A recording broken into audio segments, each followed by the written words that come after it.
How can you engage a disengaged employee?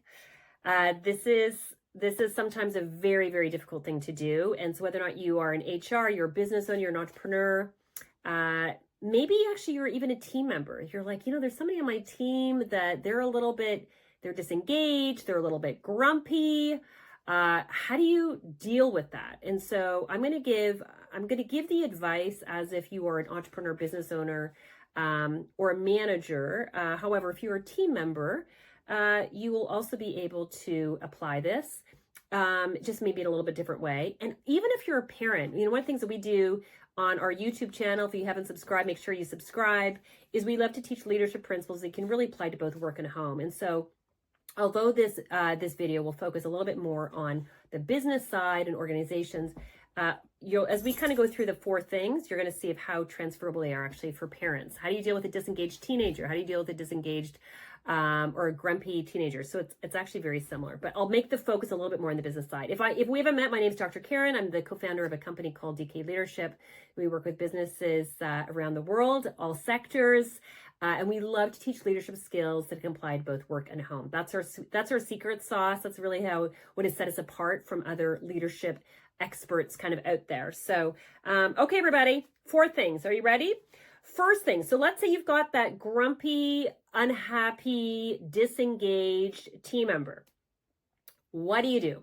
The first thing you have to realize is that when people are really grumpy, and this is where my background in psychology is super helpful.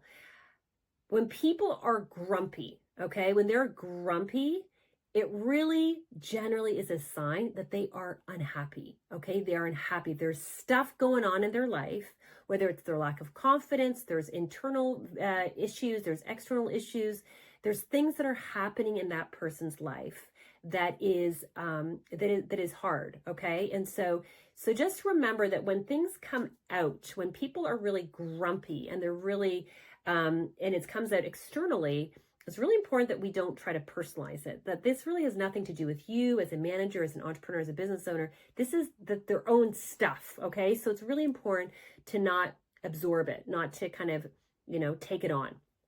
And so grumpiness is generally a sign that people are extremely unhappy. And the deeper the grumpy behavior comes externally, to me, what I have found doing this work for over 25 years is a sign of how deep the unhappiness is.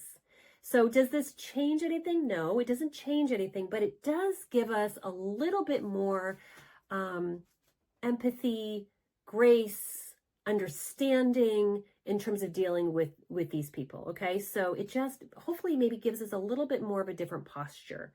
So that's kind of like step number 1. Okay, and that is really important. And that empathy piece, kind of understanding that empathy piece is really, really important. Whether or not you're a business owner, an entrepreneur, a manager, a parent, that empathy piece is huge. We teach leadership EQ, and empathy is part of that. And if you have not received our scorecard yet for leadership EQ, which includes empathy, right down below empathy EQ, write down EQ, and somebody from my team will get that to you. It's a great free resource to help you understand this content a little bit better. So that's the first thing. The second thing is to really kind of help a person engage a disengaged person, to engage a grumpy person. What you want to do is really understand their value system. So we have a leadership academy, and we teach all kinds of master classes and courses. And actually just today, I was just wrapping up one of our courses called Developing Great Managers. It's a 4-week course. And just today, I actually was teaching on understanding the multi-generational workforce. That's kind of when I started doing consulting and coaching companies over 20 years ago. This was the area that I started working in. Understanding that there's, 5 different generations that are now working within the workforce, and they value different things. And so as a leader, as an entrepreneur, as a business owner, it's really important that you understand your team, and that you understand the people on your team, and that different people and different generations value different things. And so what sometimes happens with disengaged employees is that we're giving them all these perks, we're giving them these things, but what we're giving is not really what they value. And so to really make sure you're really getting the results you want to make sure like what exactly does this team member value? Doesn't mean necessarily that you're going to give it, but you've got to make sure you get clear what exactly what do they value? And then you can make a decision whether or not that's doable or not, but what exactly do they value? And so the generational piece is fascinating. If you have not got a copy of my book, The Three Chairs, you can definitely recommend you obviously get it. You can get it off of Amazon. I'm reading from page 70 and 71, where I actually talk about generational differences. And generational differences, this is a huge one, because a lot of times you might have that disengaged employee and you realize, oh, this is actually very fixable. This is a very fixable problem. So for example, did you know that a lot of boomers, they value recognition? That's a big thing that they value. Did you know for Gen X's, they value balance? If you can make sure that your schedule, their hours are a little bit more, there's more flexibility. When you value that, you're going to find that they're way more engaged. For example, did you know that Generation Y and Generation Z are highly entrepreneurial? That in fact, and I'm just citing it from my book, page 71, 67%. Okay, almost 2/3, 67% of millennials are highly entrepreneurial. Now, when I tell that to business owners, if I speak at a business conference, everybody freaks out a little bit. But when you go a little bit deeper in the research, you find out it's not necessarily that they want to have their own company and be their own boss. What they want is they want to work in a company that is progressive, that's making changes, that is doing something different. And so all that to say, if that's the case, you've got a lot of millennials on your team, you want to make sure, like, are you progressive? Are you making changes? Are you open to their feedback?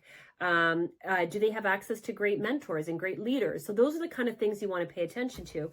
And the reason I share that with you is because if you're really trying to retain great staff and great talent, you need to make sure, like, understand who are your people, what do they value, and making sure you're able to deliver that if you can. Okay. And obviously it's not, depending on the size of your business, but that's your step number 2.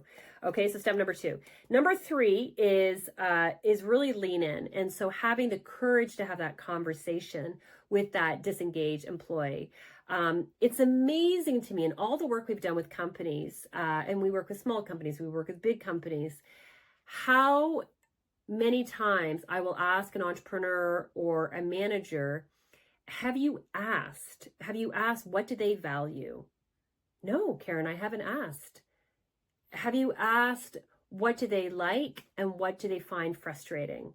Well, kind of, but not really. This is data. And it is really important as leaders that we have the courage to lean in and really get this data, because if we're not willing to get that feedback, we don't know with what to change. We don't know even if it's possible to change. So that's the step number 3, is have the courage to lean in and have that one-on-one when nobody is around, and just say, I would love to kind of hear your thoughts. What's working with what's not working? What do you value here and what do you not value? Lean in and just gather that data. Number 4, everybody, is now that you have that data, then you can then the final one is really talk solutions. What they're sharing, what they're suggesting. Maybe this is something that's doable. Maybe this is an easy fix, and maybe this is not realistic in your particular company. I don't know. It depends on your own business and with what they're asking for. But that's the 4th step, everybody, is talk solutions. Is this doable? Can you actually give them with what they're actually asking? And if so, then great, because it's all about kind of engaging your team members. And if they're asking for it, might be something that other people also want. For example, mentoring. This is a very popular topic. A lot of young people, they want a mentoring program. And if that's kind of with what they raise and they're feeling disengaged because they want to kind of see a career pathway and it's not there, that might be a great, simple solution. Perfect. Thank you so much for sharing. Let's kind of start talking about how we can maybe figure something like that out. And that could benefit them. That could benefit other team members. Or maybe their expectations are completely unrealistic. It's unrealistic for your company and your culture. So then you have that harder conversation going, are we the right fit for you? Are we the right place for you? And because honestly, what you want in your teams is you don't want people to get stagnant.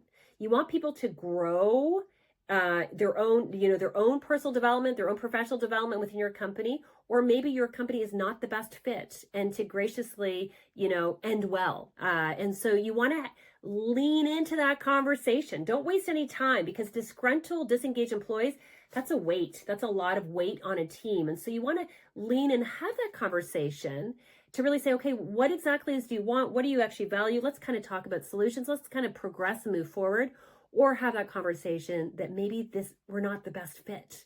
It's all about fit. Okay. And when we one of the exercises we do is around people and culture with companies. And we really try to help leaders assess, do you have the right people that fit your culture? And not everybody's going to be a right fit. That's okay. So you want to have grace and compassion with each other, and make sure you're ending well. Okay. So that's the fourth one, everybody, is have the courage to really kind of lean in and have that conversation. So hope you've enjoyed. Make sure you like our YouTube. Make sure you check out, or subscribe to our YouTube. Make sure you check out some of our other videos. If you have a topic you would like me to cover, make sure you write it down below. And hopefully we will see you at one of our other videos.